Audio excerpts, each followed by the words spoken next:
మెట్రోలో కొందరు ఆకతాయికులు ప్రవర్తిస్తున్న తీరు మహిళా ప్రయాణికులకు ఇబ్బందిగా మారింది. రైల్లో సీసీ కెమెరా నిఘా ఉన్నప్పటికీ పట్టించుకోవడం లేదు.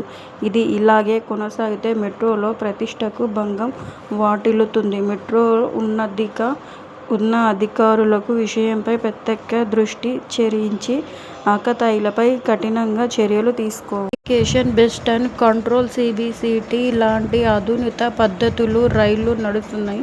అందులో లోకల్ పైలట్ ఉన్నప్పటికీ వారు కేవలం ఎల్బీనగర్ నుంచి ఎర్రగడ్డ వెళ్లే మెట్రో యువతి ఈ నెల 23న యువకుడు అసభ్యకరంగా ప్రవర్తించాడు. మద్యం మత్తులో ఇష్టారాజ్యంగా వ్యవహరించాడు. అతనిపై మెట్రో సిబ్బంది ఫిర్యాదు చేశారు. సనత్ నగర్ పోలీస్ స్టేషన్లో కేసు నమోదు చేశారు.